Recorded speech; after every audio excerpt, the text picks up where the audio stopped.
오늘은 사도행전 16장 27절에서 40절을 통해서 무서웠던 간수라는 제목으로 은혜를 나누겠습니다. 한번 옆 사람하고 한번 인사를 했으면 좋겠습니다. 당신은 영화로운 하나님의 자녀입니다. 당신은 영화로운 하나님의 자녀입니다. 예, 아멘. 하나님께서 여러분을 영화롭게 만들어 주십니다. 약속하셨습니다. 그래서 내 자신을 보면 난 하나도 영화롭지도 영광스러운 사람 아닌데 하나님께서 나를 영화롭게 해주시니 우리는 영화로운 하나님의 자녀인 줄로 믿습니다. 예. 오늘 이 말씀을 가지고 여러분들과 함께 은혜를 나눌 건데요. 암행의사 들어본 적 있으십니까? 조선시대 지방에 파견되어서 지방 간의 감찰과 백성의 사정을 조사하는 일을 맡은 왕의 직속 임시 감찰관. 그래서 이 암행의사 하면 우리 딱 생각나는 게 뭐죠? 마패. 예, 그게 바로 왕의 직속 그러한 이 감찰관이다라고 하는 증표가 되고 또 권세를 부릴 수 있는 그러한 힘의 증표가 되는 것이죠. 암행업사가 이렇게 출두하면 우리가 굉장히 시원하고 통쾌하잖아요. 왜 그럴까요? 물론 그렇게 악행을 일삼던 악당들 또 탐관오리 이 녀석들이 암행의사가 출두를 했었을 때 벌벌벌 떨면서 그제서야 납작 엎드리면서 이 반전되는 그런 것들이 우리들에게 굉장한 통쾌함 그런 것들을 주는 것 같습니다. 오늘 본문에도 마치 암행의사가 출두한 것과 같은 반전의 역사가 기록되어져 있습니다. 함께 본문으로 들어가 보도록 하겠습니다. 사도 바울 선생님과 실라 선생님은 빌립보에서 복음을 전하다가 억울하게 매를 맞고 감옥에 갇혔습니다. 이 절망의 상황 가운데 도리어 사도 바울 선생님은 실라 선생님과 함께 하나님께 찬송을 불러드렸죠. 그러니까 하나님께서 감동하심으로 큰 지진이 일어났습니다. 25절과 26절에 보면 한밤중에 바울과 실라가 기도하고 하나님을 찬송하며 제수들이 듣더라. 이에 갑자기 큰 지진이 나서 옥토가 움직이고 문이 곧 다 열리며 모든 사람의 매인 것이 다 벗어진지라. 아멘. 그때 밖에서 이 감옥을 지키고 있었던 간수는 잠을 자고 있었던 거예요. 그런데 이 지진 소리에 깜짝 놀라서 깨어보니까 옥문들이 활짝 열린 겁니다. 옥문들이 활짝 열린 걸 보고 간수는 생각하기를 이 큰일 났구나. 이거 전부 다 이 제수들이 다 도망갔구나. 이렇게 생각을 하고 크게 낙심을 했습니다. 그런데 이 앞전에 어떤 일들이 있었냐고 하면 감옥을 지키는 간수가 그 제수가 풀려나고 도망을 가게 되어지면 처벌을 받는 그러한 일들이 있었던 것이죠. 그래서 그때 이전에도 베드로가 감옥에서 천사의 도움으로 나갔었을 때에 헤롯 왕이 그 책임을 간수장 이 감옥을 지키는 그 사람에게 책임을 물어서 사형을 시킨 일이 있었던 것이죠. 사도행전 12장 18절과 19절에 보면 날이 새매 군인들은 베드로가 어떻게 되는지 알지 못하여 적지 않게 소동하니 헤롯이 그를 찾아도 보지 못하며 파수꾼들을 신문하고 죽이라 명하니라. 헤롯이 유대를 떠나 가이사랴로 내려가서 머무니라. 이래서 이 간수는 지금 이제 다 감옥에서 도망갔으니까 난 죽었구나. 그래서 다른 사람한테 잡혀서 비참하게 죽느니 그냥 내가 칼을 빼서 그냥 자결하고 스스로 죽어버리겠다. 이렇게 하면서 칼을 빼들고 딱 죽으려고 하는데 저 밑은 감옥 지하 감옥에서 큰 소리가 울려 퍼지는 것입니다. 네 몸을 상하게 하지 말라. 우리가 다 여기 있노라. 누구 목소리입니까? 사도 바울 선생님 목소리죠. 이 얘기를 듣고 자결하려고 죽이려고 했던 이 간수가 횃불을 달라고 해가지고 감옥 속으로 뛰어 들어갑니다. 그래 뛰어 들어가서 딱 보니까 거기에 감옥이 문이 다 열려 있는데도 제수들은 하나도 도망가지 않고 사도 바울 선생님과 실라 선생님 그 사람들도 도망가지 않은 채로 그대로 있는 거예요.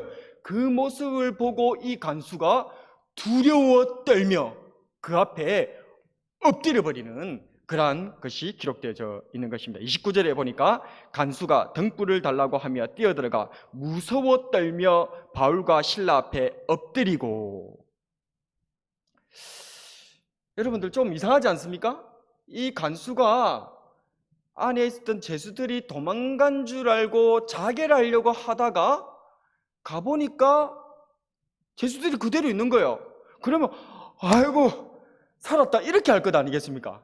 그런데 그게 아니고 이상하게도 지금 이 간수의 태도는 그 모습을 보고 기뻐 즐거워하거나 안도의 한숨을 내는 게 아니고 도리어 두려워 떨며 엎드러졌다는 것입니다.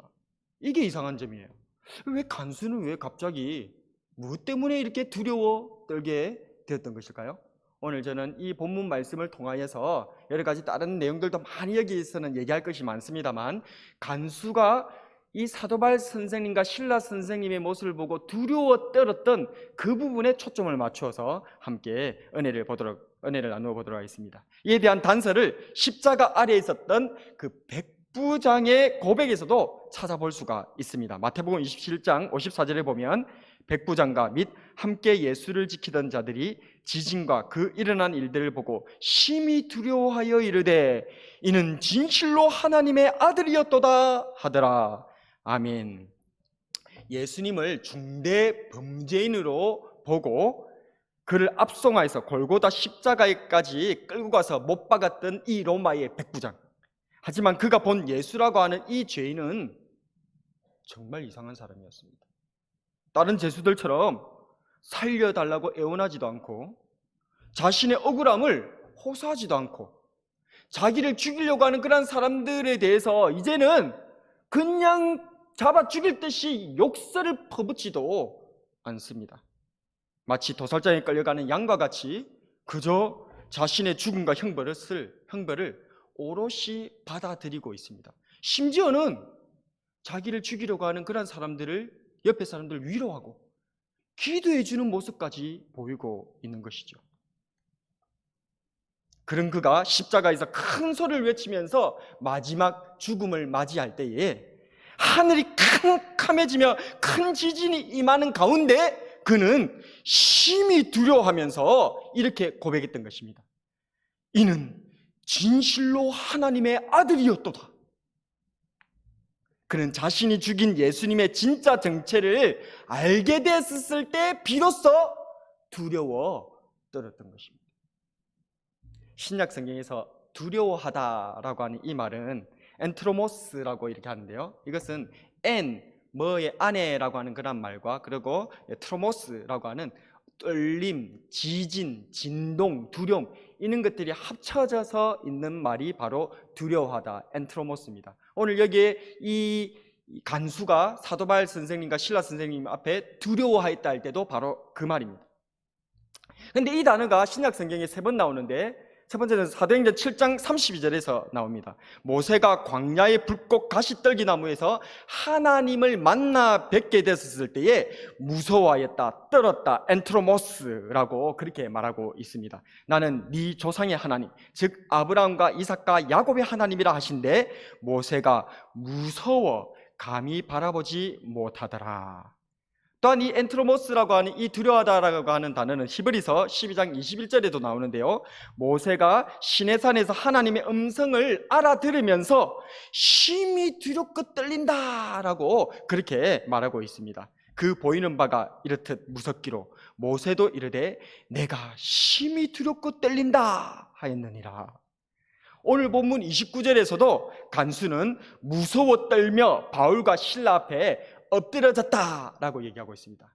자, 그렇다면 이 간수는 그럼 지금 바울과 실라 선생님을 보고 무서워서 떨었던 것일까요? 아니면 하나님을 보고 떨었던 것일까요? 신약 성경이 엔트로모스라고 하는 이 두려움에 떨었다라고 하는 이 단어는 다 하나님의 위험 앞에서 두려워 떨 때 쓰는 단어입니다.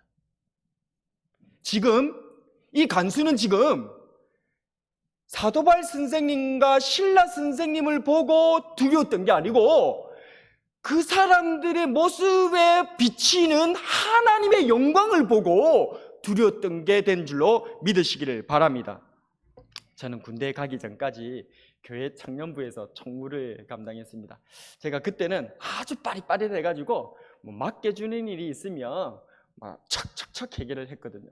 그래서 한두 가지 일로는 성이 차지가 않고 한 5가지, 6가지 정도를 동시에 맡아서 처리해야 성이 풀리는, 그 정도로 빠릿빠릿했었습니다.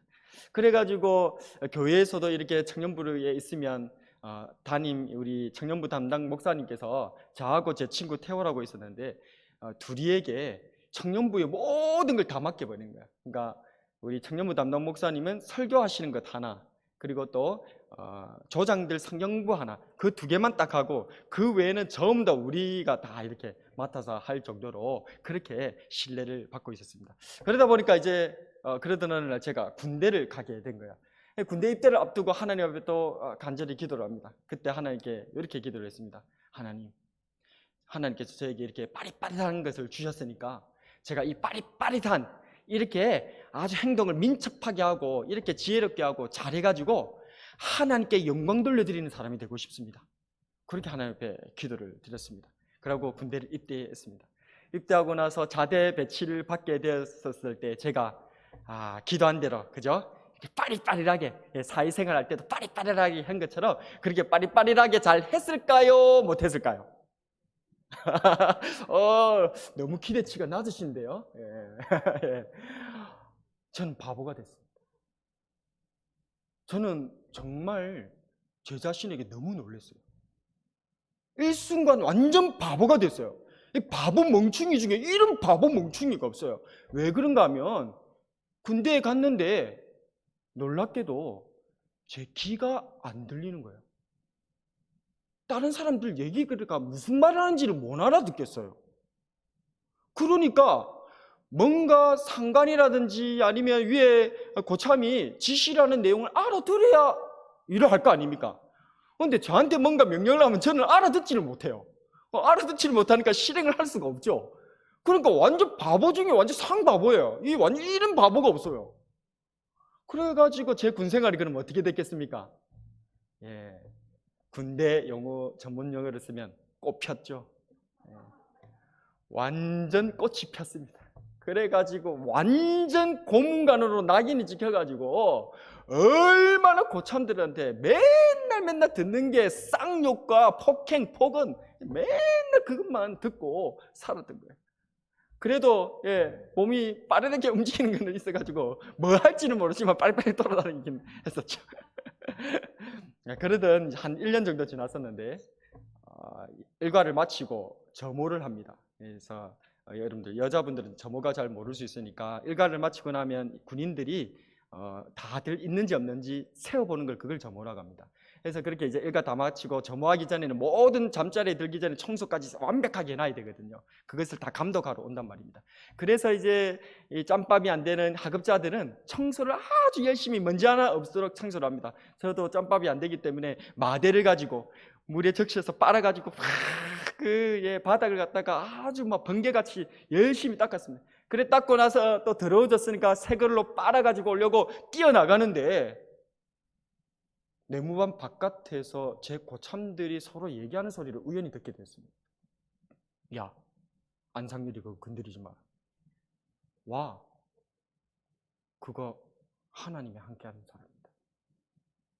그렇게 얘기하는 거예요. 그러고 보니 생각해 보니까 갑자기 고참들 갈구림이 사라졌어요. 이 갈군다는 말은 괴롭힌다는 것의 표준어 전문어입니다. 그는 이 괴롭힘이 갑자기 사라졌던 거예요. 제가 뭘 해도 잘못하고 저는 여전히 고문관인데 여전히 못 알아들어먹고 딴짓을 하고 온데 돌아다니는데 그런데 이상하게 안 때리고 욕을 덜 했다는 것이 갑자기 딱 생각나는 거예요. 요즘 들어서. 그러면서 그날 밤에 침대에 누웠습니다. 누워서 딱 눈을 감았는데 하나님께서 저에게 이렇게 얘기하시는 것 같아요. 네가 잘해가지고 나한테 영광을 돌려드린다고 했나? 네가 나를 영화롭게 하는 게 아니고 내가 네를 영화롭게 한다. 그러나 네 마음은 내가 받았다. 하나님께서 저한테 그래 얘기해 주시는 것 같은 거예요. 저는 제가 잘나서 제가 열심히 해서 제가 제 능력과 실력을 발휘해서 하나님께 영광을 돌려드려야 되는 줄 알았어요. 물론 맞죠. 우리가 그렇게 해서 하나님께 영광을 돌려드려야 되겠죠.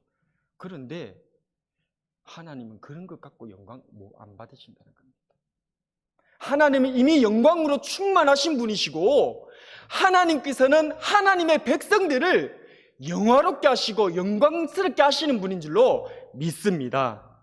그래서 성경 말씀에 이사야 55장 5절에 보니 보라 네가 알지 못하는 나라를 네가 부를 것이며 너를 알지 못하는 나라가 너에게 달려올 것은 여호와 너희 하나님 곧 이스라엘의 거룩한 이로 말미암음이니라.